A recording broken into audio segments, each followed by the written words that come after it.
What session are we on? We are on to session 31. Mm-hmm. Yeah. Oh. Yeah. Wow. We are making our way up those numbers. Wow. Dio. That was such a low voice, Gavin. What the fuck was that? You terrified right now. Dio. Don't do it again. Yeah. So, if you guys are ready to begin. I'm ready. Oh, boy. So, the recap from last time. Last session began with you guys on the ground of Avernus for the first time, just east of El Turil, chained up above the River Styx. You travelled eastwards for several hours towards Fort Knucklebone, along the way witnessing a gargantuan volcano appear on the southern horizon and seemingly get closer to you than Fort Knucklebone would. Mm-hmm.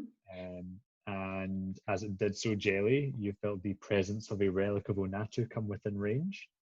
You stopped and carried out the necessary ritual and determined that the relic lay deep within the volcano. You guys decided to continue on to Fort Knucklebone, along the way noticing some sort of strange white plains to the northeast beyond Fort Knucklebone. But you weren't really able to make out any details beyond that from the distance you guys are at.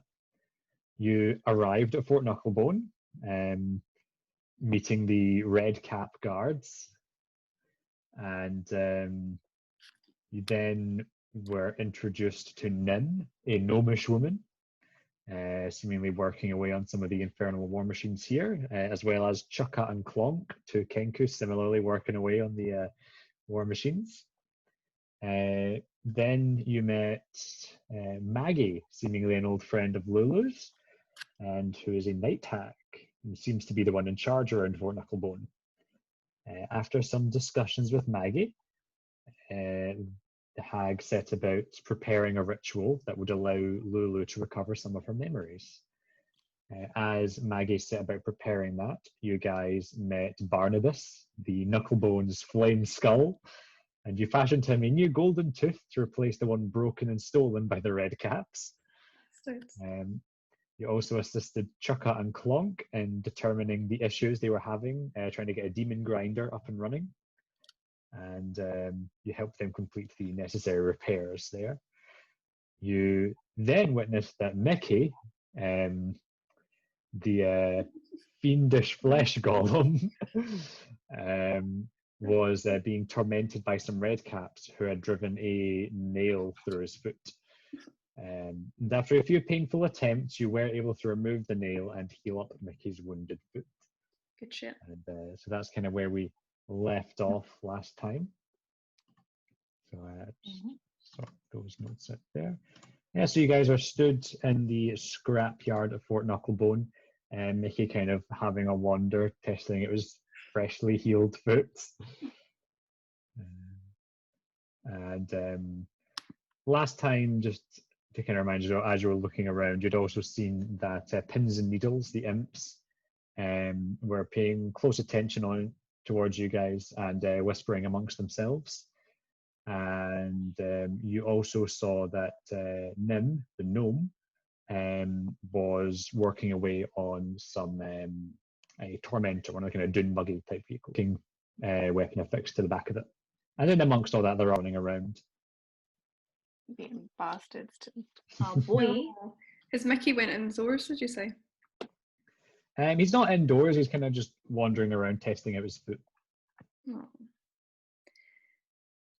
Yeah. Where do you want to go? I mean, do we want to get a vehicle of some sort? Like, do we think that's useful, or do we want to just rely on the broom? I don't know. Maybe we should ask. Maybe Nim. As you guys are in the middle of this conversation, a red cap wanders up to you, dragging its sickle along the ground behind it, and the sickle is clearly kind of spattered with fresh blood. And the red cat's got a great big grin on its face, and it's clenching something in its left hand. And it walks up to you, Amity, and outstretches its arm with the fist clenched. It goes, "Present for you!" I'm gonna cast Mage Hand to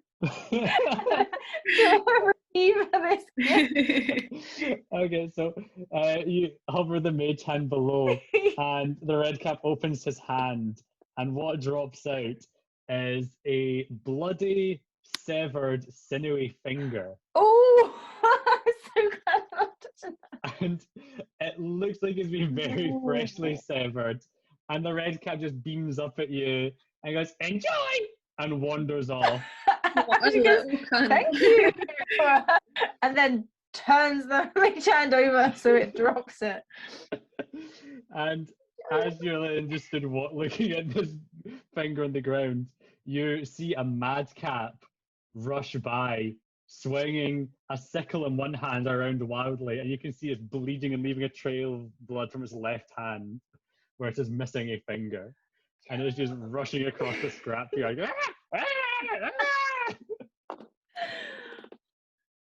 What's happening? I don't know. This place is it's very icky. I was gonna ask if we could keep a red cap because I think they're cute, but not anymore. Not if they're gonna gift us fingers randomly. yeah. Like a cat. I've got a cat waiting for me at home. I don't need. You don't need another Yeah. drag things. Give you presents. So as the madcap is running around in circles, swinging its sickle, it does actually notice the finger on the ground, and you watch as it like rushes and leaps onto it and begins to devour the finger. Like just like feet in front of you is sat there devouring this finger. I cover Lulu's eyes. He doesn't need And this. her trunk comes up and covers your eyes. Jelly, what are we seeing? You don't want you just keep them closed. I'll tell you when. So Jelly, you watch as the entire finger gets devoured and the madcap licks its lips and then just wanders off happily, still bleeding profusely from its hand where it is missing a finger. Gross little fuck. As I was saying, Shall we go see then? should we go see? Because she might know. I think maybe she might know like around the place. Like she could tell us about the volcano. Maybe Maggie's busy, so we could like ask her. Oh yeah, it's a good point. Should we show her the map? I was thinking, where the fuck are we? Should we bring out the map and be like, Yes. you know any of these places? Yeah, that would be fucking incredible. Yeah. And in return for her time, we can help her do some stuff. Yeah. She runs behind on her chores. We'll lead with, you need any help, and then we'll come in with where the fuck is we? Yeah. Looks like a plan. And maybe she can dye our hair like hers. Ooh, I hope so. Have like a little Yeah, glitchy. she's got green, doesn't she? I look good on you, Jenny. Yeah, it's like black roots and then green the rest of I the wouldn't way. need to bleach it either. It's just ready to go. Yeah, your hair's ready. It's silver, so yeah, you know. Mine would probably just go a awkward brown colour. Oh no. Maybe she's got other dyes. We don't know. Shit, yeah. We don't know how this works. Let's go ask her. We've got questions to ask. Places to be. we need answers. Okay, so you guys wander over to Nim, Mhm. and she's kind of like sat on top of the dune buggy at the back. So basically, the way there's probably a sketch of the tormentor. Or did I send you a picture of the tormentor last time? Yes. We have all of the pictures in the chat somewhere. Oh wait, maybe didn't? Yeah, no, there's only 2 pictures in the chat, I assume. Okay, it's I will send just now. So it is a bit like this. I'll just wait for it to load up. But the one she's working on, imagine that it doesn't have that kind of armored roof to it. So the seats inside are exposed. There are 2 at the front and then 2 kind of raised up a bit behind that. And at the very back of this one, rather than those kind of exhausts there, the exhausts are a bit lower, and there's some sort of large crossbow-like weapon affixed to the back that looks like someone would stand at the back and operate. That's suppose. And Nim is kind of up at that kind of crossbow-like contraption, and she's like kind of working with like very minute bits of machinery affixed to it on the underside. So she's high up, How or is she like on the ground working on it? She's probably about like 8 foot in the air. Like that part of the torment is about 8 foot off the ground probably. So she's like up. She's like looking up at her. Lofty heights. Room time? Hi, Nim. Oh, hey, what are you guys up to then? Making ourselves busy. Need a hand?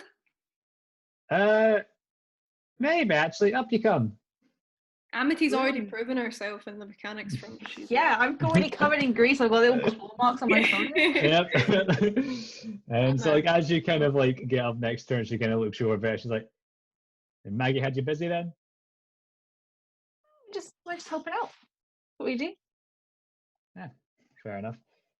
How's your business with Maggie going then? Going really well. Yeah. Nice to see her.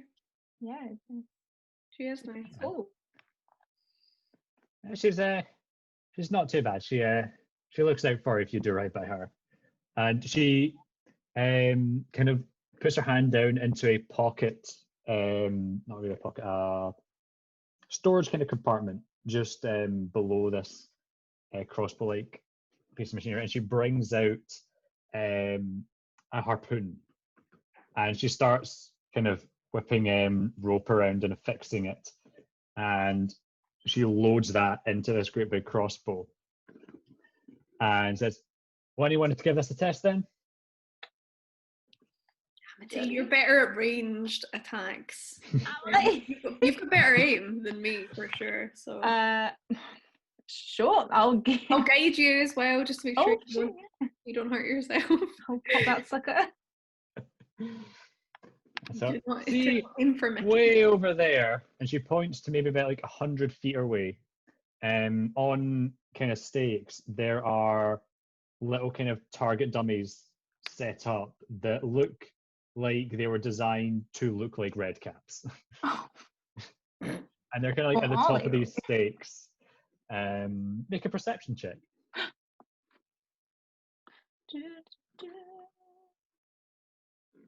I have clicked it, I promise.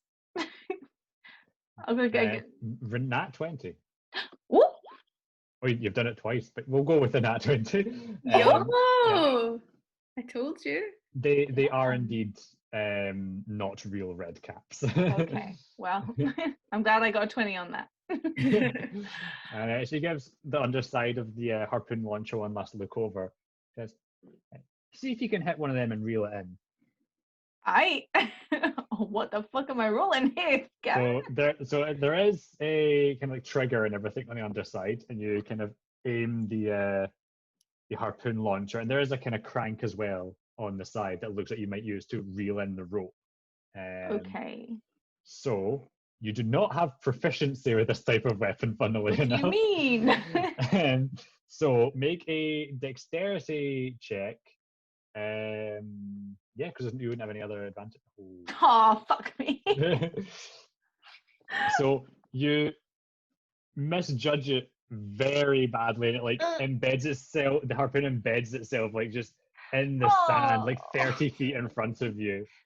I'm trying to reel it in. And then was just kind of like, "I guess it's your first time. Pull it in." Tips. Amity. Just aim a little higher than you think you might need to aim. You got it. Just like archery. And so you like reel it in.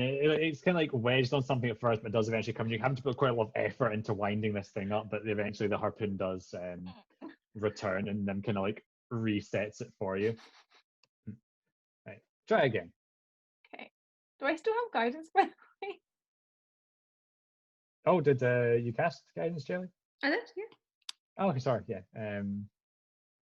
Would you have that guidance have gone in a minute, or is this very fast? Yeah, we'll see. You still have it here. Yeah. Just to keep in mind. Would you like to use your guidance? Guide me! 9. So this time you fire it off and it overshoots the target. It's like, just little bit lower than that. Right? Jelly, Third do you time's a wanna charm. Third time's a charm. Roll it in. Roll it in. Come on, you got this. Come on. I don't think I do. You do. I don't aim my spell. It's just gonna happen. I'm not used to this. And between attempts, Nim is like looking over the underside of the harpoon launcher and just kind of like tightening things up and making sure that everything is Making sure it's not broken. She's like, this is bad. So the harpoon does get returned eventually. You also have to like sweat quite a bit having to wind this thing. It's got quite a lot of resistance to it, but the harpoon is returned. So right, third time's a charm. We'll see if you can manage it this time. Okay. Just between the 2 places you aimed at last time. Nice. Here we go.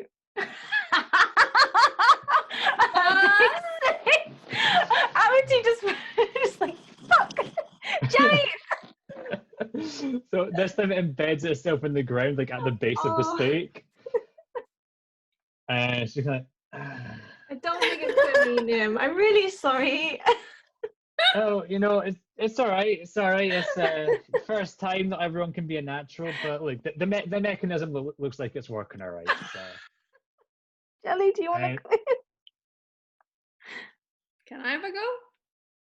Yeah, if you want. And she like takes a little kind of metal sheet that she has next to her and like gives it a wee kick, and it like switches out into a step ladder, so you can like be up at the right height for it. Yay! So what am I rolling again? Just a dexterity check. So she reaffixes it and said, we'll call this the last attempt. Guide me, Onatu. Clicked it. Oh, unable to read or set data from server. There may be a problem with your session. Has roll 20 just gone down? That's why I was rolling so badly. I've refreshed the page to see if roll 20 is actually still up. No, I mean, Yeah, it's that's good. Let's try. Well, I've refreshed the page and now it's just all white. Yeah. I mean, Wait, everything else is loading. No, it's loading. It's loaded. Is it? Yeah. I just need to get my character sheet. Oop. Not loading for me. Uh-oh. Oh, never mind. It's loading now. The DM doesn't need. Mine's alright.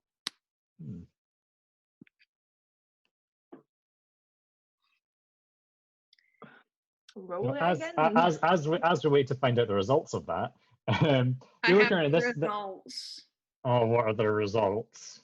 But it doesn't count, right? What? I can't see the results. It still says loading for me. There we go. As you're standing on this tormentor, you can see it looks like it's taking quite a bit of damage, like the sides of it. I mean, that does quite a lot of like indents and clear like areas where things have impacted. And there's even like a few kind of scorch marks and bits where there's like kind of black residue on the outside of it. Also, just still just kind of stuck in limbo here for me. That's weird. I can't see the torso.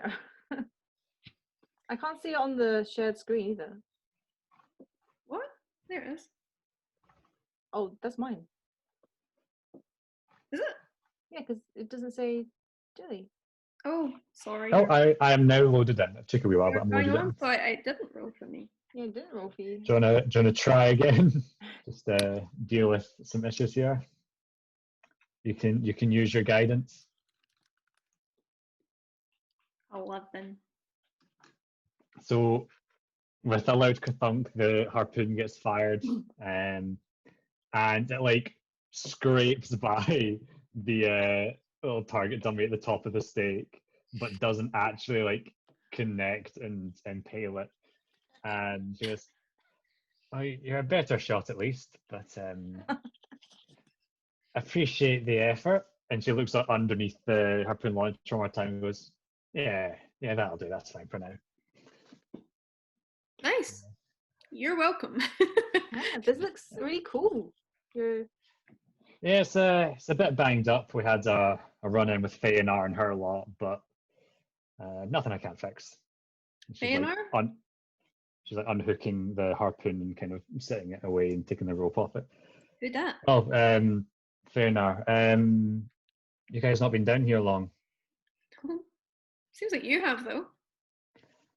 Yeah, it's been a while. Fëanor, she's What are you doing? one of the. Saying to myself, what are you doing here? Fucking random gnome. I need to know. Fëanor, she's one of the warlords out there that's we're supposed to be reigning in. She's a pain, that one. What's so bad about her? Do you mean why are we supposed to rein her in, or why are we having trouble with her? Both. She's some sort of necromancer. All her war machines are kind of crewed by things she's killed and brought back. She sits at top and throws out spells and shit as we're trying to deal with her. But she isn't willing to recognize Zariel's authority, just kind of does her own thing, so we're supposed to deal with her. I fucking hate necromancers, bro. I'm Hey, you sick and me of them. I'm sick of them.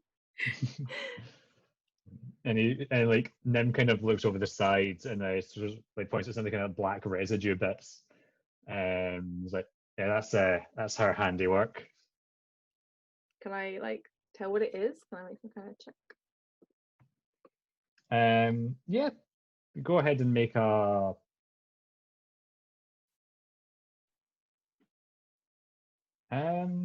What can I check? I'm trying to think. A medicine check, maybe. Can I do it then? It's hard to tell. Yeah, the fuck is that? I'm just looking at it like, hey, you've been down here a while, you said? How long have you been down here?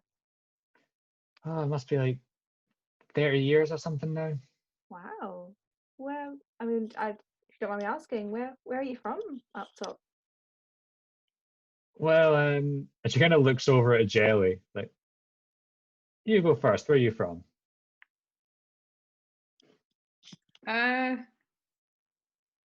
Like we're in the material plane? Yeah, not down here. No. Well, I came from Baldur's Gate. I lived there for a while. Oh, right, so not Hotesh then. Both of you make history check. Oh, well, This will be some because I'm a whatever I'm called, type of gnome. first big roll of that night. Oh, 21 sorry. for Amity. Go on, History. Jelly, you got it. Quack, quack. So, Amity, you are aware that Hotesh is quite a distant continent from Baldur's Gate, and you are aware that a long time ago, Hotesh was a very verdant, green, kind of wild continent, but it was several thousand years ago, it was one of the major battlegrounds of the last Nexus War. And it was kind of left devastated from that war. And to this day, Hotesh remains a kind of barren wasteland. And with that history roll, you are aware that there are known to be strange types of machinery that are constructed and operated throughout Hotesh that are fueled by something that seemed to be left over from the Nexus War. Oh. That just going to be like, so you're not too far away from from Hotesh down here, right? There's some similarities, you could say, but hey, I've had a skill set that was useful. Yeah, absolutely seems it. It seems you're thriving down here. Well, thriving is maybe a bit of a stretch, but it's better than what waited for me up there. What brings you to Ding then?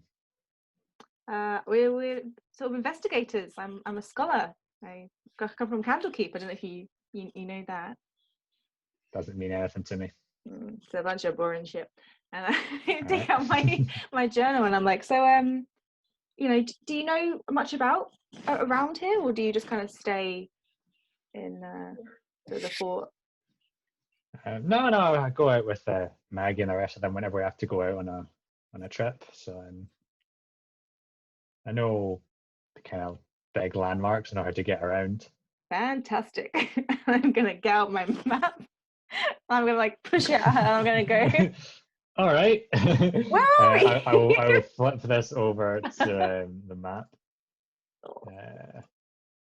And then kind of takes a minute to look this over. And say, well, that'll be Bell's Forge. And she points to the big volcano you've labeled Bel Air. Amity squawk over it. Bel Air. Up there, that'll be well, it's a bit. I'm not sure the Styx still flows that way, but I think that'll be the Mirror of Mephistar. And Which she one? points to like up here. What we will? The fucking The Mirror of Mephistar. And Amity, you're probably aware that Mephistar is the citadel on Cania, the 8th layer of hell that Mephistopheles rules from. So repeat that. I was too busy trying to type into that text box. Mephistar, Okay. like Mephistopheles.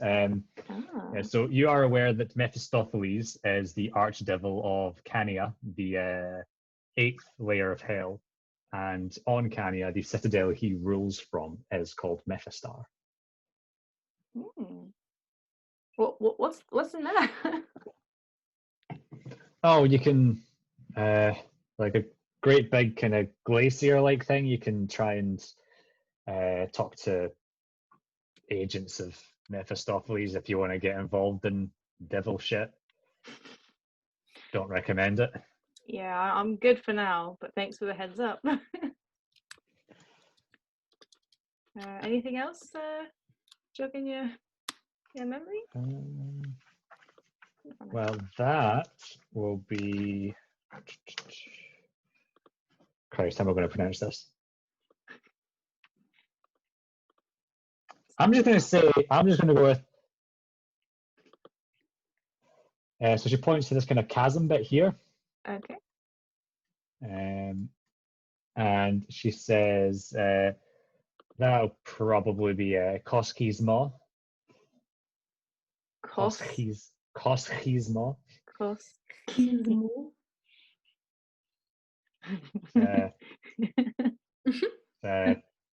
Zario's got Koski's Maw. So it's like Koski's, like with an apostrophe S at the end, and Maw, like MAW.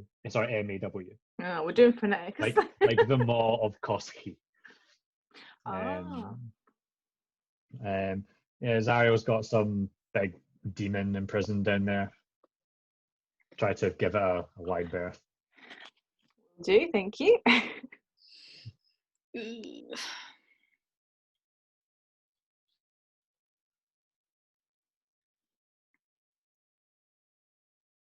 And she kind of leans in and kind of squints her eyes, trying to make sense of things. She points to this bit here.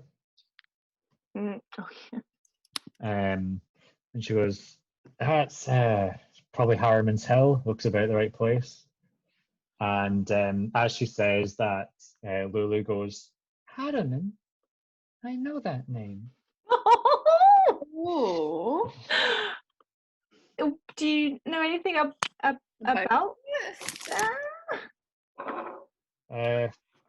He's one of Zario's right-hand man, basically. Lily. I think I knew him, but I don't remember much about him. I think he was. Okay. Okay. I don't know. Troubling. Then she looks over the kind of sticks and she goes, "Doesn't look like there's any bridges marked on this, but drive There are- along. Drive. There are bridges now? There's bridges, and they're usually manned, but if you have some to offer, then they might let you through." Okay. I know that. That's handy to know. Pay a toll. Damn. Jelly, did you want to describe the place of the Nazi ship? What place? Sorry. The one with the you got the ping. Oh, the volcano.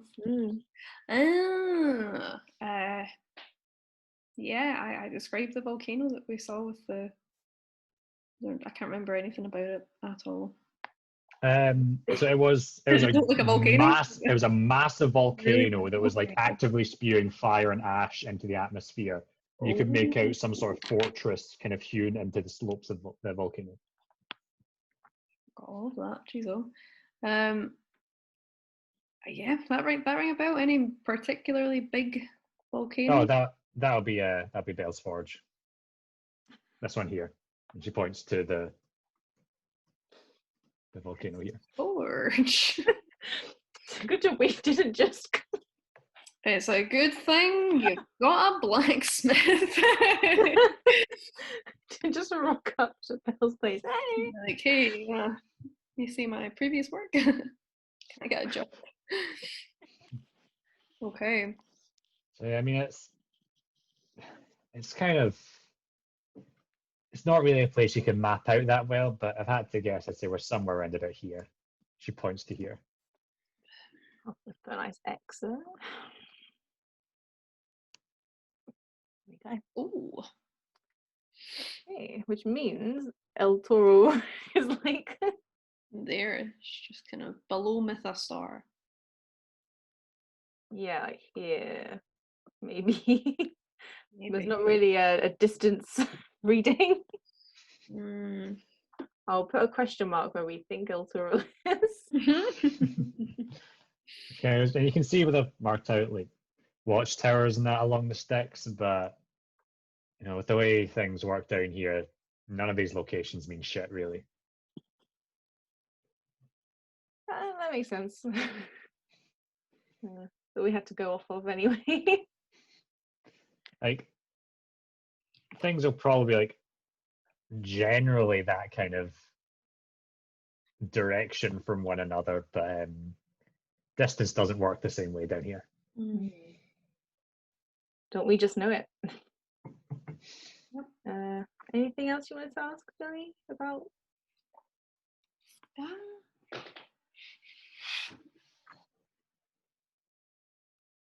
Just why would you choose to live here? That may be too personal. Don't need to answer, but I just. Wasn't really a choice.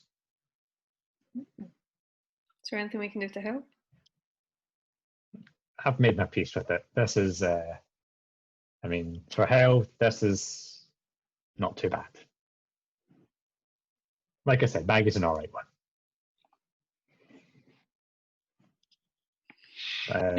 You, some, was it Candle Keep? You, same thing? I know Baldur's Gate.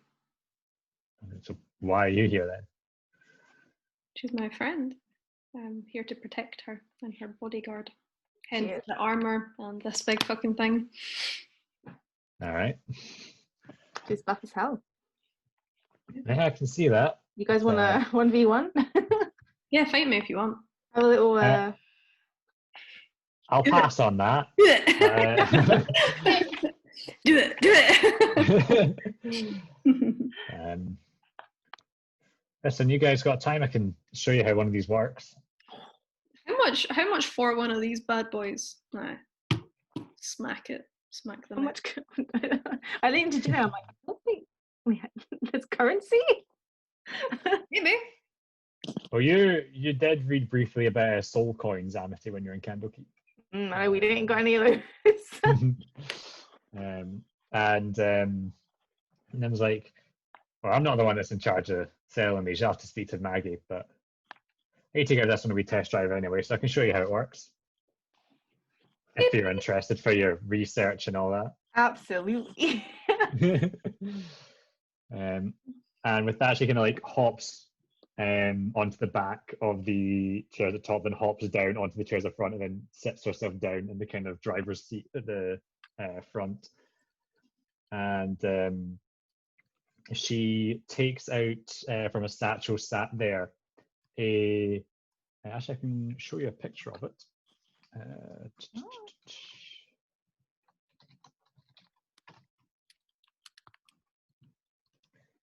A kind of black, grey, and orangey metal coin, but it's about yay big. Quite a hefty looking thing. Looks a bit like that as soon as that image sends. Ooh. And you can see that on the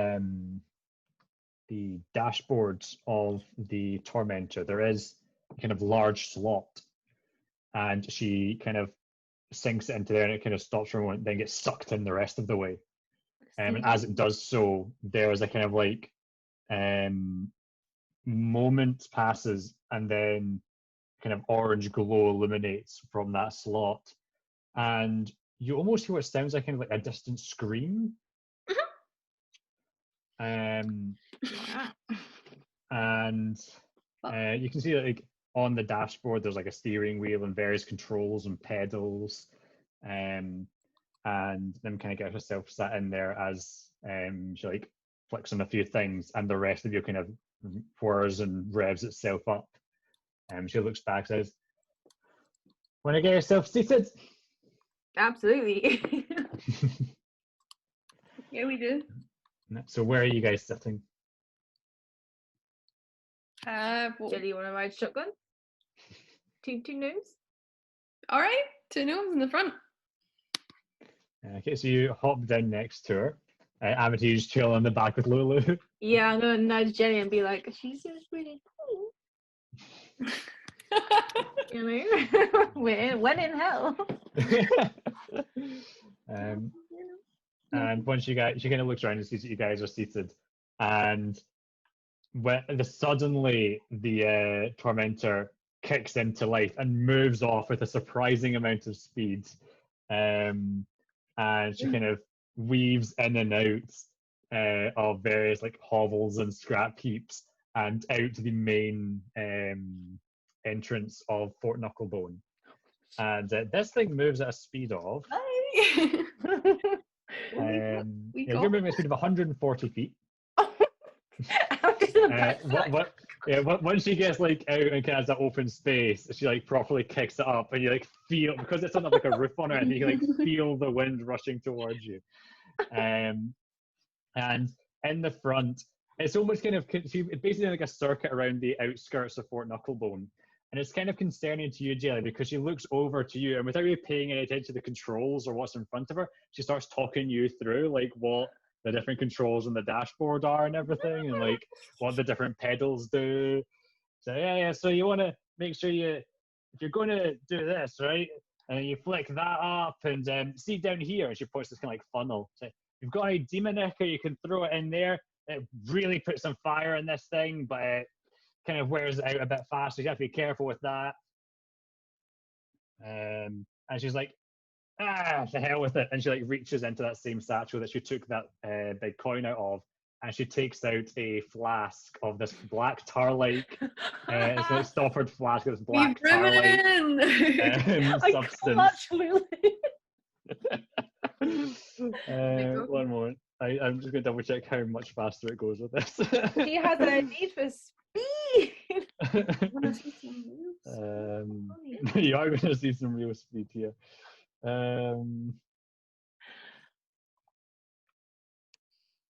Yeah, so she like pops the stopper at the flask and pours it into the funnel, and the engine, which was already quite loud, and again, it's coming by a strange, very faint screaming sound.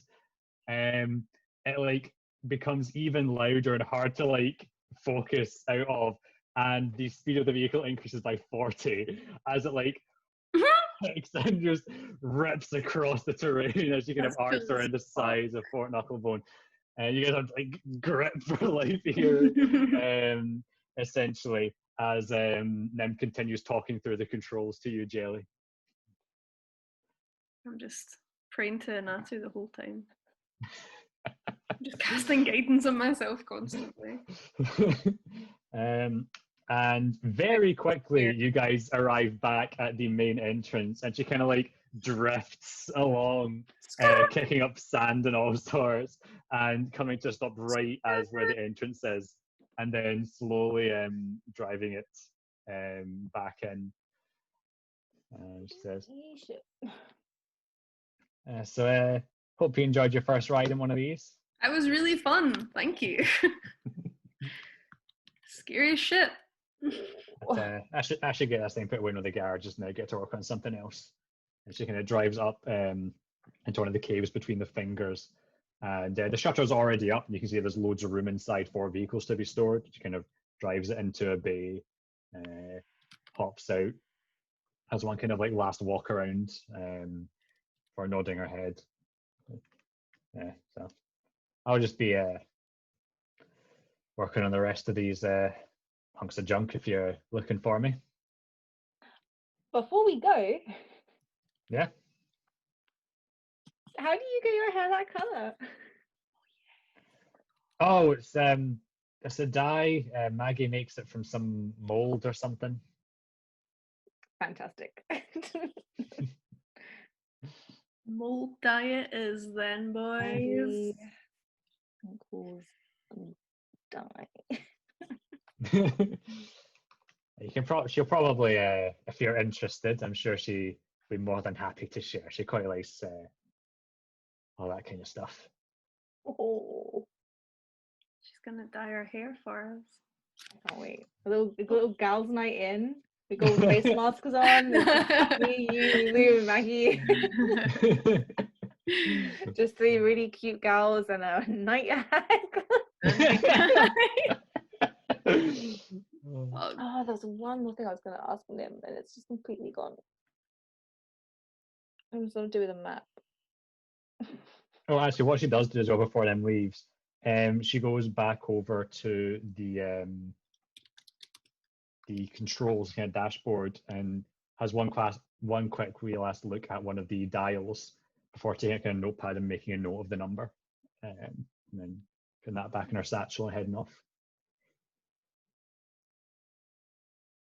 Okay. All right. She can do that. I'm sure it will Absolutely come fine. later. I can't remember what I was going to ask her at all. All right. So you guys are effectively alone in this kind of garage area now as Nim's walking off to find something else to work on. Is there anybody else out there that's not just a nameless grunt? There's the imps, the 2 imps that pointing at The us. raven or the crow? Oh, yeah. Yeah. Is that who you're talking about? Yeah. Pins and needles. Should we go and see what they're up to? Why they chatting shit? Why they talking shit? I mean, before we do that, do you want to get the map out and ask them about Harmon's Hill? Or Harriman's Hill? Harriman. H-R-U-M-E-N? No, it's Harriman. H-A-R-U-M-A-N. Harriman. M-A-N. Okay, right. Got it. Or just ask the map where it is. Oh, like what about it? Because he gives us a little fun fact every time, right? It does, but it's not That's really well what laid we out in the talked book, about. so give me a second to find it in the book. Okay. Is there anything else, like... I'm looking at this map. We should have asked if she knew where that citadel was. That's what I was going to ask her. Was she what? Where the citadel where the sword is. Yeah. We don't need to call it by its name, but we could be like, oh, we heard there's like a white building down Yeah. there. Like, Oh, it's just about the white fields as well. Fuck. Nim, get back. yeah, call back after them and be like, we still have questions. She's like, I've So worked. are you wanting to call after them, or you wanted to Yeah. ask the map first? Oh, Jelly, Oh, you want to talk to Nim? I'll talk to the map. yeah. Okay, so you guys can split up here. So Amity, you are asking the map about Harriman's Hill. Yeah, I'm gonna go. Oh, sorry. So that the wonderful crazed voice of the cartographer comes out. Yes. Behold! Zariel's dog crucified those who betrayed his mistress in battle. I cover Lulu's ears. Yeah, who was Lulu with there? I hate to say it, but she's usually on my back. Usually with Amity, so. I hate to say it. Amity, what do you think that could mean? I mean, it must mean that he protects her, right? You know, he crucifies, like he gets rid of people that try and hurt her. He probably is like a friend. That's why you know him. It doesn't sound very good. Sometimes things sound worse than they are. You know, this guy is a little crazy. I hope he's Zariel's friend, because then he'll be my friend. Oh, I'm sure you already are friends, and that's why you remember him. Yeah. But I need to start remembering where Lulu is, and we. Before we ask. So Jelly, you go up and catch up. You run after Nim, and she kind of turns around to you, and you clank after her. Yeah, I say, hey, sorry. Hey, what's up? So we saw, like, when we saw the volcano, we saw like something white beside it, like white fields. Do you know what that is?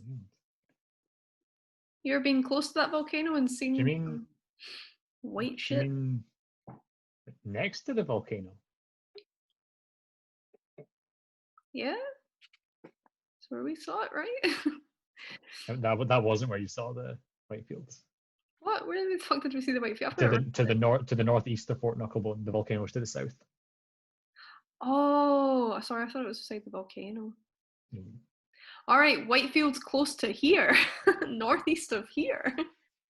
Oh right, yeah. There's like a blizzard that rolls through up there because Maggie says it's something to do with the boundary between here and Cania. It's like some icy hell place. Icy hell place. Also, when we were in Candlekeep before we came here, we heard of like a building. We haven't seen it on this map though. But it's like a big white building, like a fortress or castle or something, and it's kind of like covered with like what looks like the ground of Avernus, trying to cover it. I don't know if that rings a bell to you. She looks very befuddled by this explanation because can't say it's anything I've seen out there. That's fair enough. Just But, ask Maggie. She knows this place better than anyone else. Yeah, will do. Okay, I won't take up more of your time. No, it's all right. It's not as if there's anything too pressing going on. There's a war, right? You guys are trying to fight some demons. I don't fight in the Blood War. Fuck that. Do you We just do support we just do what we have to get by and not have Zariel show up and can conscript us or whatever. Is she not expecting you guys to create a bunch of war machines for the Blood War? Does she have like a quota? We don't create them for them, but the agreement is that they can bring broken ones here and we'll repair them for them. And as well as that, we're supposed to hunt down the fucking warlords. Yeah, it seems like we do an alright job at that, and we don't have to fight. So, well, we have to fight other warlords, but I'd rather do that than fight demons. Just seems like a tough gig. Sometimes you have to live with the hand you're dealt, right? I suppose. I mean, I've never really lived by that myself. I was actually meant to be a blacksmith. And then I, jumped about a few different careers. And now I'm a cleric bodyguard. So Interesting shift. yeah, If you've got experience in blacksmithing, you might not be too bad at looking after one of these. probably not the mechanical side of it though. I don't have an awful lot of training in machinery. Yeah, they can be a bit prone to breaking down, but you know what you're doing. You can fix them up all right. It would be interesting to learn. Yeah, well, if you're going to be here for a while, I can show you the ropes. Okay. Show me those ropes. And then I walk away. She kind of watches you leave for a bit before turning around and heading out into the scrapyard. Love to watch you leave. Yeah. Grabs to watch her leave. She's like trying to get like a good glimpse, but it's just the clunking armor. Yeah, that's just all the armor. I'm not going to see shit here. That big shield. Yeah. The way that metal move though. Leaving a lot to the imagination. Perhaps everything. That might be a good thing. You just get perfectly like sculpted like butt plates. Yeah. We got more deities, more room. That's true, yeah. More junk in the trunk. In the day. So what are you looking to do then? Is Maggie not done yet? Do you want to go look for Maggie? You guys are still like in that kind of garage. She said she'll come to us, does she not? I don't think so. Oh fuck. I think she said just like fuck off for a bit. I think we go talk to the crow boys. Yeah. Why not? See what we saw them whispering. See what they ain't no He's stuff. probably pointing at us. Who knows how old they are?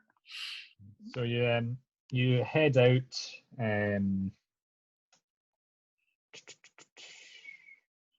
You head out into the scrapyard, and you look around. You do see that Pins and Needles, the imps, are pretty nearby, and they're kind of looking around. And you see that they clock you, and then immediately go back to like whispering and pointing at you guys.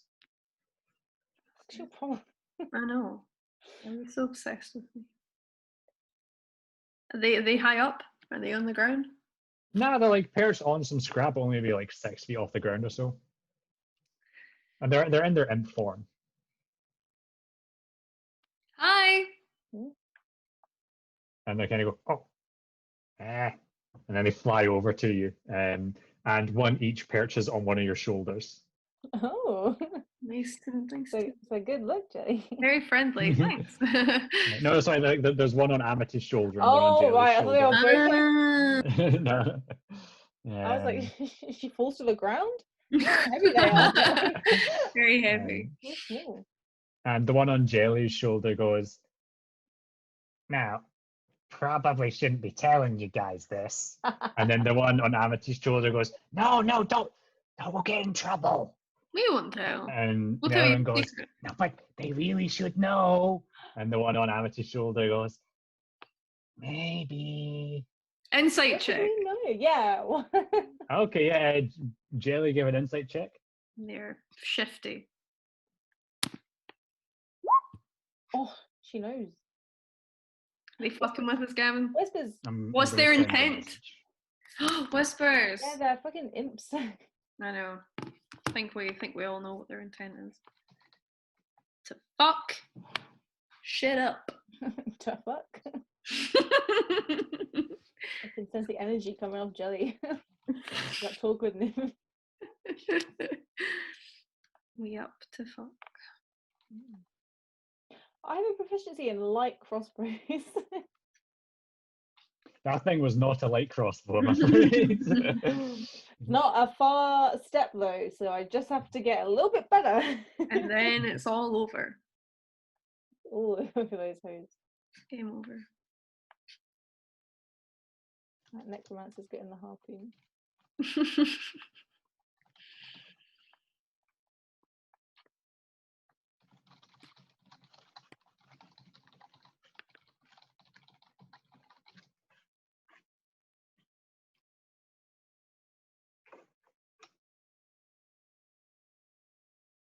Hmm.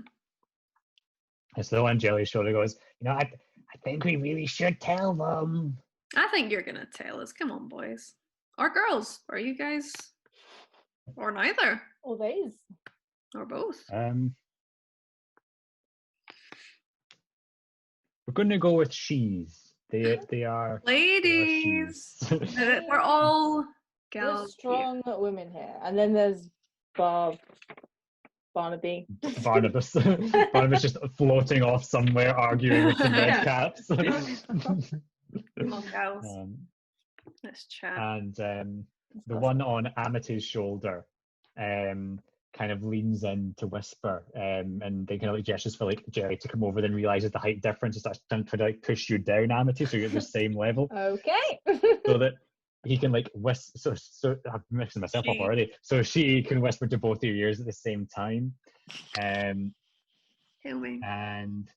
he's like, we're really not supposed to say anything, but I think Wazik might be planning to your friend, pointing to Lulu.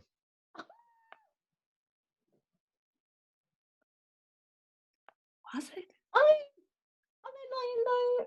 I don't know why they would. Make an insight check, Amity. It's not my strong skill. It's more Jelly's thing. Insight. I Oh, you get a whisper. Nice. It's just the word yes. Get Lulu out of there. Absolutely. Cool. I mean, how do you know this? But we were listening in on him, and he seems to be rallying some red caps together to give your floaty friend there. Why? Why would they do that? They're red caps. You can't predict them. They're just crazy like that. They're just fly off in these murderous rages sometimes. I mean, they are known to do that. That is true. But it's weird that they're planning that rage. Yeah, premeditated rage. Well, they're a strange bunch. Mm-hmm. But maybe you should go give Wazik before he can get your friend. I'm gonna lean down close to Jelly, and then Nomish, I'm gonna say, fucking full of shit.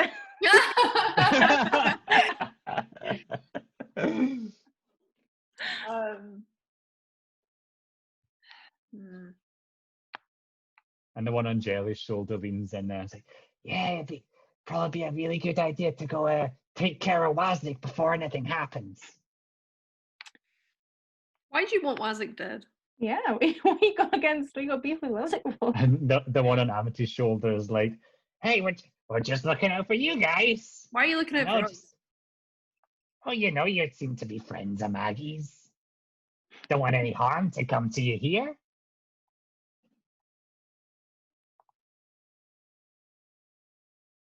All right, we'll deal with that. We can show you what trouble he's in. No, that's all right. We'll get to it. Yeah, we'll find him. No, but you should really do it. You should deal with him quickly, because who knows when he'll fly off the handle and just go for your friend there. I mean, we pretty appreciate the warning, but I am a nearly 6'2" sorcerer of wild magic. I think we can take him. And Lulu flies up onto your other shoulder, Amity, and says, I'm scared. What comes for me? I say in Celestial to Lulu, they're lying. It's okay. I said back in Celestial, why would they lie? I don't know, but we're gonna fuck with them. I'm gonna turn to and I'm gonna say, well, we could do something worse than kill him. No one on Jelly's shoulder was like, what? I could add him to my bag of pain. And I take out my bag of tricks and I go, this is what we do to people that have wronged us. We put them in here. Yeah, Do killing them too. you want to see? Yeah. Yeah. Pull some out the bag of tricks. Okay. And You pull something out of that pink fuzzy ball comes out of the bag of tricks. Are you activating it? Yeah. Okay, so first of all, roll your d4 first of all to see if it's hostile or friendly. It's friendly. Now roll a d20 to see what it is you get. Ooh. I don't know if you've had 17 before. You have. 17 is crab. Oh! Yeah. Lily's friend! He's back. So you throw the pink fuzzy ball onto the ground, and there's this eruption of pink smoke. And as the pink smoke clears, you hear the and a little pink crab is scurrying from side to side there on the ground. And they go, well, the end point your shoulder, Amity is like, So, did he fuck with you? He used to be an all-powerful wizard. make a deception check.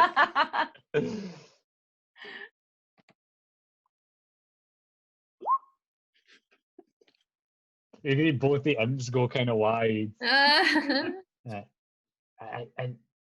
And he fucked with you, so you turned him into a crab. Yeah, now he lives in this bag with it. With all the rest of them. Like jangle it a bit. And thaumaturgy, so there's a lot of noise. Screams. The two imps' eyes kind of linger on it for a while. And the one on your shoulder, Amity, kind of leans over and says in Infernal to the other one, Should we come clean? And the other one's like, this is a pretty cushy gig. I don't want to be a crab. Amity says in Infernal, it's okay, you can tell us.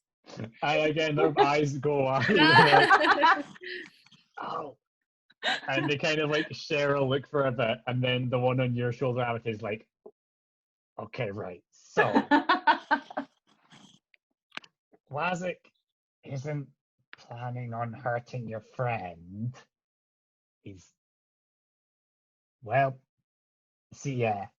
We kind of played a little bit of a prank on him, and now he wants some sort of revenge. But you see, red caps are really bad at pranks because they're very murdery. They're not very bad at judging where the line is. And if you could deal with Wazik before he gets whatever prank he has underway, that'd be real great. I mean, with guests of Maggie, I feel like it'd be rude to start. Killing her staff. Oh, Maggie doesn't care about the red cap. She gets more delivered all the time. They kill each other off half the time anyway. Jelly, you want to kill her Yeah, first? let's kill her red cap. Fuck it. Sure. Can I just insight check to make sure that it's Yeah, okay sure. that we kill her red cap?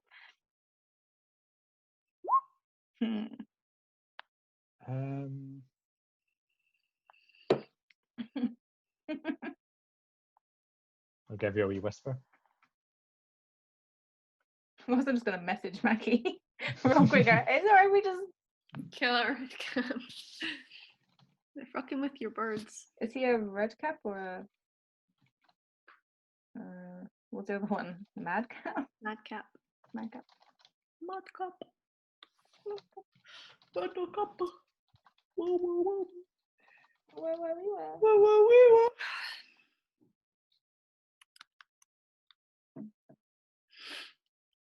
Oh my eyeballs. What else can we do? Alright. And the one on Jelly's shoulder is like, Just maybe don't tell Maggie because we got warned about playing pranks on the red caps. We decided to one last one, but then Wazik took it really badly. I'm gonna cast message to Maggie. Okay. And I'm gonna say, how attached are you to your red caps? Would you miss one of them? And she comes back and says, "Well, my dear, if possible, I would rather not lose any prematurely, but I do understand they can be a bit of a nuisance. So For science? if they're getting in your way and they're being, well, their usual red cap way, don't feel too bad if a couple don't make it. I'm gonna say, yeah, one of them. Just don't go taking out too many. They are still useful to have around you. No, one just is bullying Mickey. Oh, they can't leave him alone. Just sort them out for me, will you? Absolutely. No. Bunch of troublemakers. Let's go. We ready? And the one on your shoulder, Amity, is like, now, Wazik will be kind of easy to spot because he has 6 arms. Okay, can he get one attack in with each arm? He has taken to carrying a lot of sickles around with him. I see. Okay. Yeah. How heavy would you say he is? How heavy? Would he weigh more than 10 pounds? Yes. Oh, shit. I'll just use the big hand. That's fine. But he's over in that hovel there with some of his friends. Okay. Jelly, you ready? Yeah. Is the hovel any big? It's maybe like inside. It's maybe like a 15-foot cube. So it's like 3 tiles by 3 tiles inside. Do you want me to try and get him out? Yeah. Okay. I'm just gonna try and like thaumaturgy and be like, Wazzy. So are you fuck standing out like here. are you like standing outside Yeah. the hovel? It's like a Okay. bonk prepared. So you go, was it? Are you like Yeah. looking inside first or anything? Or are you just standing outside going, was it? No, I'm just thaumaturgy. I'm standing beside the door, and if something with wait, I asked the birds. He's the only one with 6 arms, Yeah. and if something with 6 arms comes out, I release a bonk. Yeah. As you do that, we'll just be away over here. Yeah. And they I'm take sure flight you and will. fly back like 50 feet and perch themselves up somewhere else and watch you guys. So you go, was it? And you hear a voice inside going, "What is it? Pens Needles, is that you?"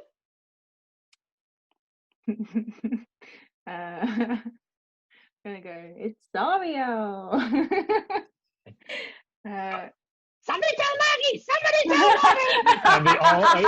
And they all begin rushing out of the hovel.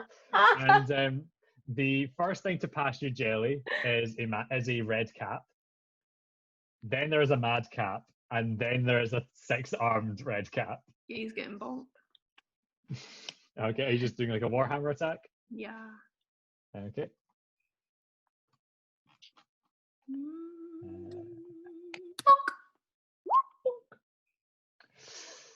Sadly, he comes out with quite a lot of speed, actually, and you like misjudge it, and you like bring the warhammer down too late, and it clumps into the dirt behind them, as these 3 little creatures are now like rushing out, and the 6-armed one notices that you've just taken a swing at it, and immediately turns and locks eyes with you, Jenny. It's like, "Hey!"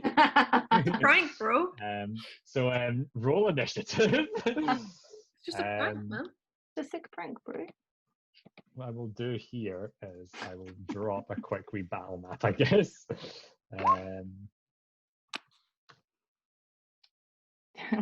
Falls all round. Whereas for days. Whereas for days. Okay, that was supposed to be brown, but it's pink, so I'll have to do it. Hey, it's an Amity map. Oh wait, you cannot see the grid at all when it's that color. Oh, Fuck's sake. fuck's sake. Can I change the color by doing this? Oh, I Fuck's can. sake. I can.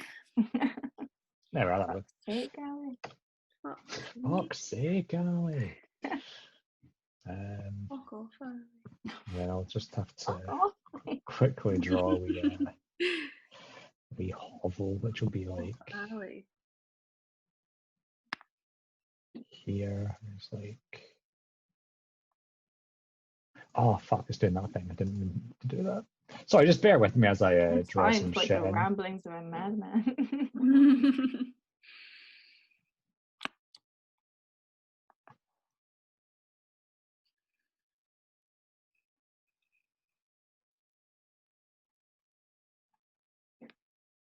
There we are. I need to drag the tokens over. So I need red cap, mad cap, and need Lulu.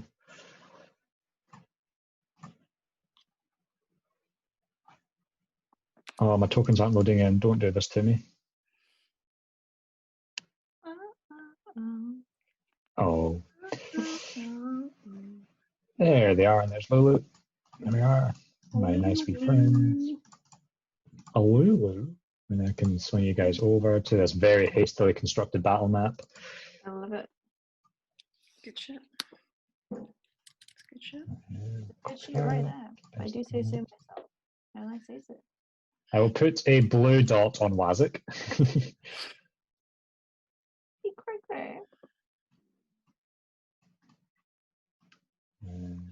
So if you guys want to drag your tokens on, Yeah. Oh fuck. Oh fuck. until you're probably there, Mm. and Jelly would have been next to the door. Yeah. So we'll Whoa. add turns, add a turn for Lulu, or just add a collective madcap turn. So Jelly got a 4 and a 16. Yeah. Yeah. Yeah. I love in that episode where Liam's not there, it's like, Ja! Yeah. My fucking cat.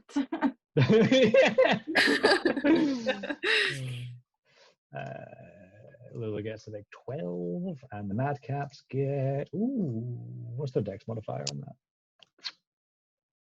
Ooh, they're speedy wee things. So that goes up to 19. Speedy wee fucks. Okay, so Amity, you've just witnessed that Jelly has missed as Wazik has come out, and is like he's holding. So he has 6 arms, and 3 of them are holding sickles. But like some of them are like very clearly like shorter or significantly longer than the regular red cap arms are. Quiet. Leveled up. The first thing I'm going to do is say, psych, it wasn't Zariel. So they don't go and tell Maggie because Zariel's here. And then I'm going to blast Wazik with a firebolt. Okay, big firebolt coming up on Wazik here. That'll hit him, yeah. we rolled in a 1. Oh, yep. So that becomes A 3. 7, 3, so it's 11 in total. So Wazik takes 11 fire damage as you let loose a pink firebolt that slams into his side, scorches up some of his arms. And as like the flames lick over him and feels the pain course through him, you see this very twisted grin come on his face, like, "Oh, this'll be fun!" Anything else on your turn? I'm gonna step back a bit with Lulu on my back. Oh, okay, Lulu on your back. You're Gonna moving. Go like here. Oh, okay, you're backing way off. Okay. Yeah. These bits of scrap are like tall enough to like obscure vision and Oh, things. okay. That's fine. I can still see him. It's then the madcap's turn. So first of all, Wazik is going to take Christ. Yeah, so he is going to make 6 attacks against you, Jelly. So Jelly.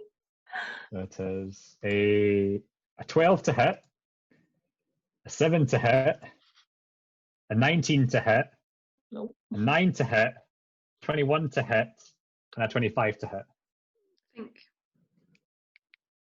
Did 21 hit you? Yeah, say it does, because I can't remember. I think your AC is 21. I think if you're next to Amity, you'd be up at 22 Mhm. because you're shield, but I think you're 21. So 2 hit you. Oh. So you take in total, so that's you take 16 slashing damage as Wazik just furiously starts swinging with these sickles. And there's so many coming at you, you're able to like block a few, but then like, you very quickly become overwhelmed with just how many arms and sickles are flying at you, and a few kind of get through defenses, kind of hack away at you in places, so you take that slashing damage. The madcap,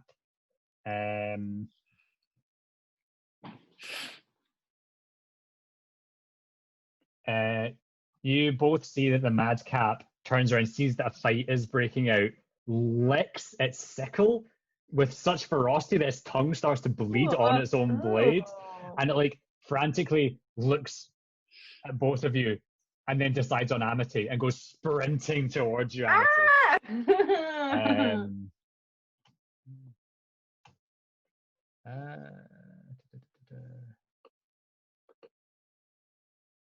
Actually, will dash. This is the only thing he can do, but Get out my groovy, bitch.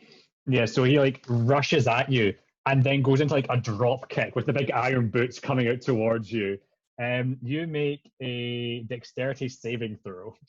Ooh, What the fuck? he's going down. I hope I'm okay. Oh yeah, you're fine. So like the madcap comes rushing up to you, and, like launches itself fully into like and propels itself forward, boots first. You sidestep it and it goes flying past you, and like it kind of stumbles and rolls on the ground after you before like shaking itself loose and looking back over you, its eyes like wide with murderous intent, and it is prone because it has taken a wee stumble there. So I'll give it the back pain thing. And the other madcap, the other red cap is going to rush up to Jelly, and he is going to make 2 sickle attacks. 18 and 23. So the 23 one hits. So that is Tell me. 9 slashing damage. So you've just kind of gone Wazik to back off, and then suddenly its other red cap runs up, takes a swing up at you, you deflect that, but then it very quickly comes around for another swing, and you don't quite get to catch that in time, and another sickle comes raking across you. That is their turn. Jelly, it's now your first turn. I'll try Word of Radiance on both of them. Yeah, sure. So that is a, what kind of save? Con save. Con save. What is our con? So it's an 11 and a 13. No, both fail. So Both fail. take 2d6. 2d6. Roll your 2d6. Yeah. Let's go, let's go, let's go. Ooh. That's 10 good. damage. So they both take. So that puts 10 up to that. That puts that's the first time this one's taken damage. Yeah, so you quickly grab one of your holy symbols or one of your tits where the holy symbols are positioned, I guess. And you let loose this burst of radiant energy around you, both of them being caught off guard by it, their eyes kind of like aching and stinging from it as they stagger backwards a bit, taking the impact from it. Anything else in that turn? Nope. Okay, it's then Lulu's turn. And she is going to disengage and fly up. Ooh, good. Get herself out of here. Fly away. And as she does so, she goes, "Be careful!" Amity, it is now your turn. Because he's prone, does he still get a opportunity check. Opportunity attack. Yes, but it would be at disadvantage. That is fine. I'm going to go next to Jelly. Okay. Yeah, you're fine. You're going to go around that, but yeah, it's fine. So you get up next to Jelly, and what are you looking to do? I'm gonna attack Wazik. Oh, no, sorry, I didn't roll the opportunity attack. Oh, yeah. Natural 2, you're fine. Hey. I'm gonna get another firebolt. What was it? You are now in melee with that red cap, so you'd be at Yeah. disadvantage on the attack. Yeah. That's fine. Okay, so you are attacking who with the firebolt, sorry? Was it? Wazik, okay. Oh, wow, double 26s. Yeah, that'll hit. So even though that red cap is there, oh. That's a 1. I can. Oh, yeah. Okay, so it comes out as 8 in total. Yeah, so as that other red cap sees you rush over and begins to try and harass you, you still manage to get that firebolt kind of whizzing over Jelly's head and slamming into Wazik's chest, erupting into pink flame across his form. Just not to that. And as the pink flame kind of subsides, you can see he's left quite a bad scorch mark on him, and that in combination with the other hits he's taken has left him bloodied. Get him. Is then Jelly's turn. Ooh. Oh, sorry. It's getting really. The screen just got really bright. I will do the same thing I did before. Word of Radiance incoming. So, sorry, was that Wisdom again? Was it Con? Con. Con. 15 and 22. No, they're both fine. Well, fine. So they see it coming. This time you let loose that blast of radiant energy. They kind of brace themselves. It passes over them harmlessly. Anything else? Nope. Nope. Amity, your turn. Can I cast Shatter? So that's a radius. Yeah, so you can position it so that Jelly's not hit by it. I would like to do this. Okay, so you cast It's Shatter. a con save again. Con save. So that's a 13 and a 14. Both fail. Both fail. So they take 3d8 thunder damage. So I'm going to roll that 3d8. Wow. So that is 11 damage, which puts this guy up to that. This guy up to that. Does that bloody him? That does not bloody him. Yeah, so you kind of see a situation, you kind of make your best estimate of where the shatter should go off to avoid hitting Jelly. And then this loud ringing noise echoes out, and you see like some of the scrap and stuff kind of vibrates aggressively, like clattering against each other. This kind of chorus of metal banging on metal throughout the scrapyard here, as the shatter impacts the two red caps here, and they shudder horribly. Their wounds worsening from the blow. They both take the full 11 thunder damage. Oh yeah. And also make a wild magic surge roll. Yeah. You're fine. You've got your chaos on lock, totally under control. It's then the madcap's turn then. The madcap over here uses half his movement to get to his feet.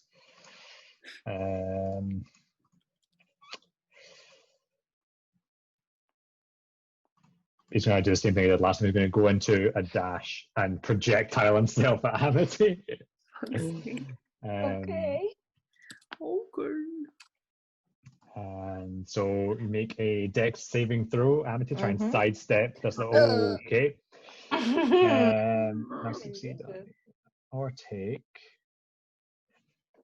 So as it launches itself here,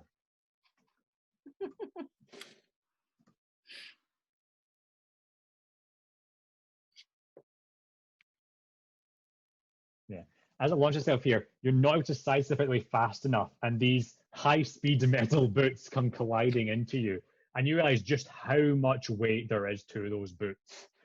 As you take 19 bludgeoning damage and are knocked prone. Ah! Let me do math. Okay. So you and the madcap are both like prone on the ground next to each other. He's just like fucking cannonball launched himself at you. Sort of slapping at each other. So with his iron-bound pursuit, he has done 19 bludgeoning damage there. Bitch. And then Wazik and the other one are going to attack you, Jelly. So that's going to be in total 8 sickle attacks coming in on you. Oh! There You've is got just this 1 plus to absolute. AC now. Oh yeah, so true. your AC is up to 22. So yeah, you're just facing this flurry of sickles flying at you. So Constant. Get rolling. that's what's the plus this? That's an 11 miss, 20 miss, 21 miss, Mhm. 13 miss. Wait, is that the fourth or fifth one? Fourth. Fourth. 13 miss, 15 miss, 25 hit, 20 miss, 21 miss. So yes, 1 hits you. One little scratcheroo. And that will come out to Tell me more.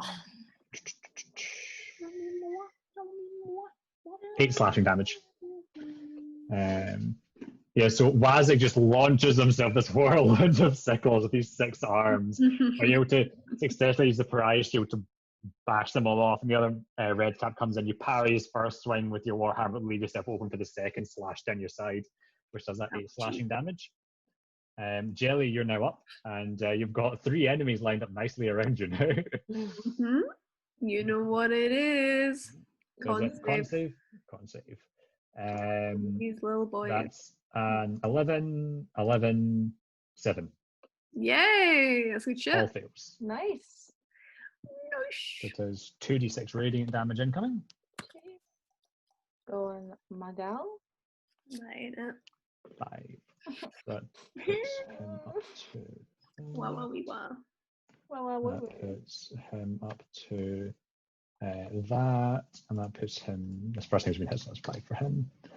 Yeah, so you let loose this burst of radiant energy a third time. This time catching them all. Wazik is looking really bad right now. Like one of his arms is like barely attached to him. It's kind of like hanging loose there. Is that your turn then? Yes. Then Lulu's turn. She will fly. She's like 30 feet in the air, and she kind of flies overhead over you guys. Be careful! Be careful! Be careful! Amity, what would you like to do? Firebolt was it? Firebolt Wazik. So that's a 12. Because it's disadvantage, you get +1, so 12. Their AC is 13, so you miss sadly. Being harassed by. Oh, are you standing up or are you on the ground? Yeah, still? I just mentioned. Okay. I didn't mention I stood up. So you stand up and firebolt. Hey! But sadly, all these red caps rushing around you, it's distract. You can't get a clear shot. It scatters across the scrap metal there. That's okay. That's a warning shot. Get Get him, Jelly. Jelly, you're up again. We doing it again. You're doing it again. Con saves all around. Leave, Okay. Con saves. So con saves are 19, 16, 7. Why are they always so good at the second one? 19, 16, 7. So is that only the last one that gets hit? Yeah. Okay. So if you want to roll your 2d6, this is the madcap's getting hit for 5. Absolutely. Still on the ground there. Like rolling around on the ground, the madcap isn't able to prepare himself the way the others are, and it sweeps over him and kind of scorches him with the divine energy. Amity, you're back up unless Jelly wants to do anything. I'll cast spiritual weapon. Why not? Yes. Why Oh, okay, not? where are you bringing in the Bonk spiritual it. weapon? Why not? There. Yeah. Whoop, whoop, whoop, whoop, whoop. And I'll hit Nope. thingy with it. You're hitting boy. Wazik with it. Okay. Lovely. So make your spell attack roll. Yeah. Where is it? Yeah. Get him. Oh. That'll do it. So roll your, is it 1d8 plus 4? Yeah. Isn't it? I think I can't. It's been so long since I've used spiritual weapon. I think it's 1d8 plus 4. Yes. Yep. Okay, 1d8 plus 4, incoming. 10 damage. How do you want to do this? Yeah. It just appears right beside him, and it slams him into the ground, and his legs come flying off. Shit. Dwarf. Damn. The Catch beautiful it. ornate warhammer appears kind of ethereally next to him, and then just boom, and just smashes him into the ground. And you see his little iron boots pop off, and his figure then kind of like melts away. How big are the shoes? Being a fake creature. For Jelly? The shoes do melt away as well, I'm afraid. Oh, so disappointing. Sorry about that. But yeah, Wazik is no more. In the ground. Yep. So it is then Amity's turn. How far away is Barnabas? Make a perception check.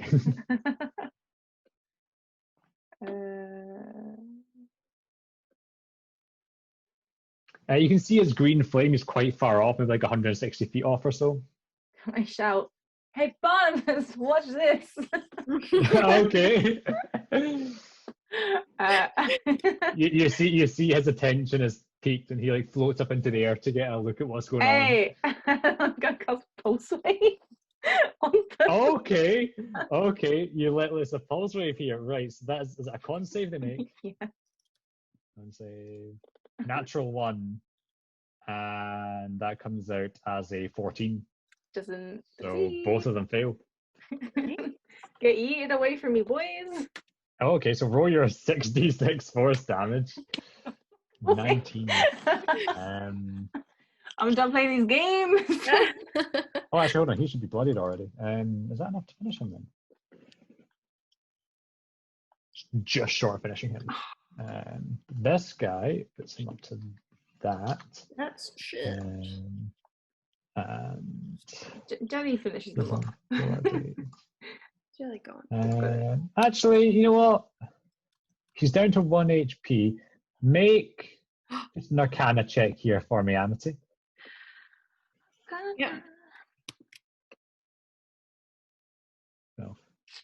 So you are able to, with the scrap back here, you're able to launch this one with enough force into a jagged bit of metal to deal the last 1 HP and take him out.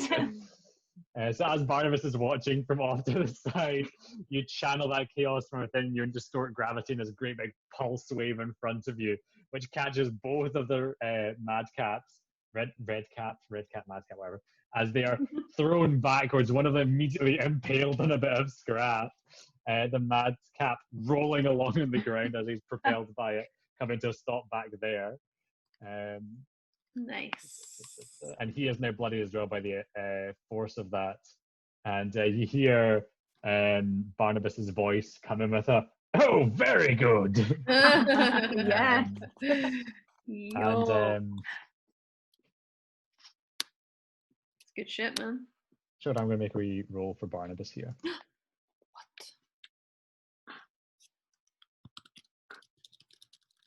Joins. Okay. He joins the game.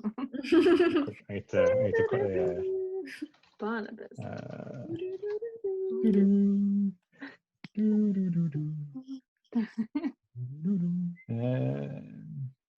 on, where's your things?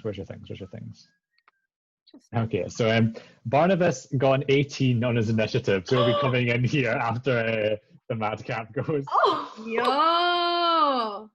come on. The madcap is going to rush forward and take 3 sickle attacks at Amity in its frenzy. Just I'm in danger. drooling horribly, his like big toothy mouth hanging open, this wicked smile. So it makes 3 attacks here. An 8 to hit, a 13 to hit, and a 20 to hit. 20 hits. 20 hits. So you will take. It didn't roll great damage on that. I think that comes out 6 slashing. Okay. So you like see him rushing forward and like with your staff, you're like, "Oh fuck, back off, back off!" And you manage to keep him at bay for the first 2 swings. When the first one catches you, kind of like on your upper thigh there, and you kind of feel the sickle dig in, but not too deep. You'll take the 6 slashing damage from it.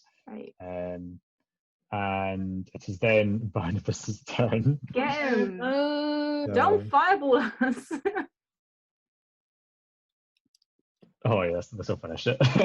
Yeah. So like as you're batting it off with your staff, it kind of backs off a wee bit, and then you hear Barnabas's voice say, "Don't have all the fun without me." Just like this streak of red flame comes scorching down from where Barnabas is floating off to the side, and the flame washes over the madcap, and you just hear as the flame subsides and the madcap's form is like half melted away, just dissolving into the sand there. Hey, nice boat, Barnabas. And you hear like Barnabas kind of floats over, and it's like, might not have much of a body anymore, but the mind's still in impeccable shape, I assure Hey, you. sure is. That's incredible. Nice. But see what I mean? Such troublemakers. They get after all sorts of mischief, these lots. Do. Can we search and see if any of them have the tooth? Yeah, make an investigation check. No. No, there's not much kind of left behind. You're kind of like trying to like look through these like melting pools of red cap, and you're like, no, I don't see a tooth in there. Well, you just have to make do with this shiny gold one. Yeah, badass. There we go. Barnabas looks over his shoulder and is like, "Oh, what now? If you'll excuse me, I have some more red caps to yell at." And he like floats You off. go get him, boy. As he chases after some red caps that seem to be having a tug of war with some sort of fragile looking piece of equipment. Oh, I love them. They're such little troublemakers. And at that point, Pins and Ears, the 2 imps, come and perch themselves on each of your shoulders again. And the one on Jellie's shoulder is like, Thank you for that. Just don't tell Maggie, and we'll really talk you up to her, okay? So, just appreciate it. Didn't really want to die at his 6 hands. Makes sense. You have our word. Thanks, guys. And if you cross us, you'll be Never. The bag. Never. We would never. No, don't, please not the bag. Alright. For now. And they just kind of like exchange a wee look and say, Thank you. and then they fly off. Aw. Not all imps are bad. No, not Just the all. ones that Not all all. agree. Not all. All right. Shall we go see Maggie? Yeah. I mean, do you want to take like a little rest? Are you okay for?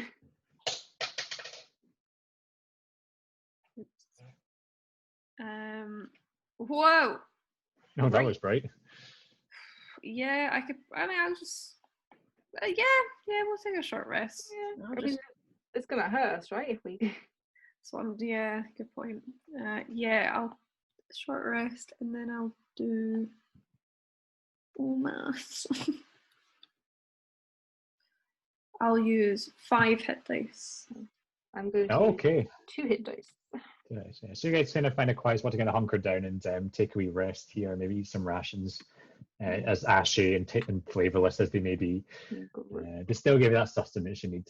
So you take a minute to use your hit dice. Anything you get back on a short rest, make sure you... I don't know if either of you have things you get back on a short rest. I can do my speech again, so you get 12 temporary hit points. Everyone gets I'll 12. mark that to Lulu as well. 25 plus 12. Hmm. Ah. Is your... I'm going to use another hit dice. add another 2 to that as well, Flo. Oh, Because shit. it's Each one is 1d6 plus your con modifier. So, Oh no, I've not done that with mine. so your your con modifier is Hmm, 3, so 5 times 3 is 15. So add Add 15. another 15 to that. Yeah.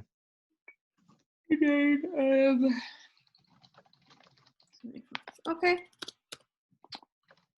I give a cool speech about how we're gonna uncover Lulu's memories. We done some good work around here. Sure have. Done the Lord's. I'm really glad we found out like where some stuff is in Avernus, like what it is. Yeah, I know. That volcano is where Belle is. You imagine? I just roll up with like any naughty relics in the house. I was like, fuck out my house. We just strolled into his condo. So you guys kind of take a wee hour there just to kind of see to the wounds you sustained from fighting Wazik. The six-armed red cap there. And you guys heal up nicely. Are you looking to go find Maggie now or anything else?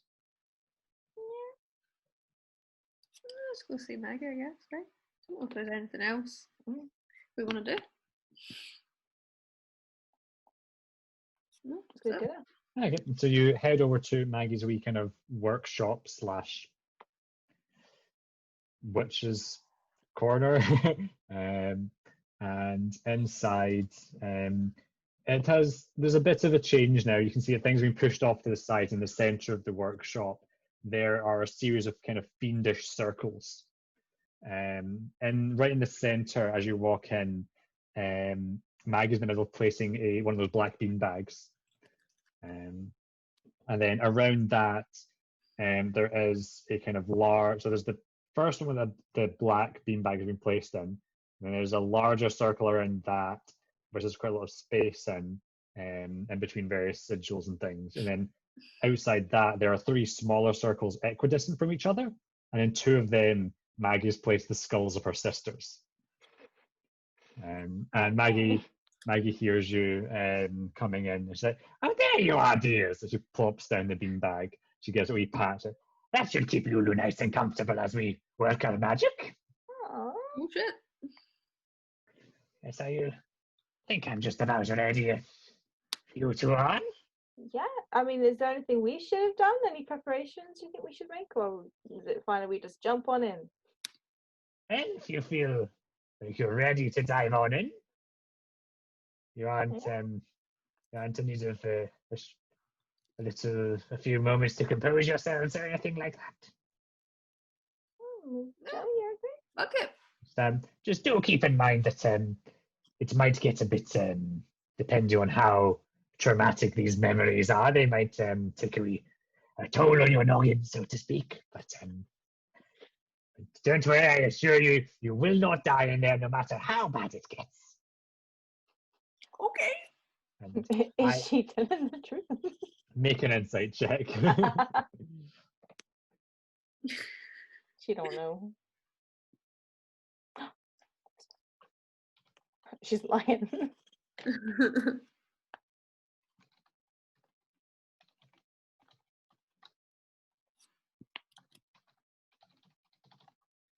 The madcaps are quite cute. I like them. The madcaps or the redcaps, or both? The madcaps, they got little beady eyes. They do like have them. little beady eyes. I'll vibe with them. Okay. I've sent you a wee message there, Flo. Okay. Are you ready? Mm-hmm. Yes, now I won't be in the visions as you are, but I will be able to speak to you and guide you through things from the outside. If you are quite prepared, if you want to take your places in the kind of outer of the circles here, you can stand anywhere. It should work just the same. You ready, Lulu, by the way? Lulu? Yes, are you ready, little one? And it says, I'm ready. I want to remember the last time I saw Zariel. Yeah. We'll be there to protect you. Yes, we've got quite a wonderful group here. I'm sure we'll be just fine. So this is quite exciting. I cannot wait. Please now, Lulu, if you take a seat here on the beanbag. And she kind of like places Lulu there. She kind of like snuggles in and gets herself comfortable. Now, Lulu, you will momentarily feel yourself become very drowsy. Don't try to fight it. Just let it carry you off into a peaceful sleep. Sleepy girl. And you two, it will be a bit more intense for you. It won't be a kind of drowsy sensation. You will feel your consciousnesses forced into Lulu's consciousness. It's quite a jarring experience, but I'm sure you can handle it. I got experience in that. That's fine. Yeah. I'm doing that every night. That's fine. That's true. I'm always in there. And Maggie takes her place in the last of the smaller circles outside the place where Lulu and you are. And she kind of mutters a few words and draws some symbols in the air with her hands. And you can see that the various circles and sigils on the ground begin to glow very fierce with an orange light. And the two skulls begin to levitate up until they are about the same height as Maggie's head. And their eye sockets kind of burst into orange light. And then accompanying Maggie's voice, you hear two more kind of detached ghostly voices joining in with this chorus, and you can see Lulu begins to drift off. And then Maggie says, prepare yourselves! And in a flash of orange light, you feel your mind launched out of your own body and into Lulu's form. And that is where we'll end the session. Oh my god. Oh. It's gonna be an hour of Gavin monologuing. These memories. Oh. Sorry guys, let me bring up these 10 A4 pages worth of notes here. Oh, that was good as fuck. I'm so excited to I'm so nervous. jump in. Very So, nervous. that is again just a nice wee short one to hold us over to Friday there. Just one more D&D list day after this. And then we're back. And We're back back in. Friday we can do a nice big session. Get this. I think as well I might need to make sure I have lots of things prepared for multiple possibilities on Friday. What do you mean? Yeah. Right, work Okay. to do tomorrow. You guys might have some choices to make. I don't like the way that sounds. We're just going into our friend's memory. Exactly. D&D, there's always choices to be made. No. If we had the choice, would we take Lulu's pain away? Or would we make her forget everything again? No. It's too hard.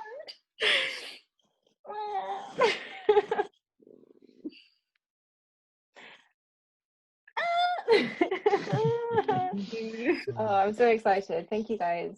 Thank you. Thank you very much, guys, for being wonderful players as always. It was super fun.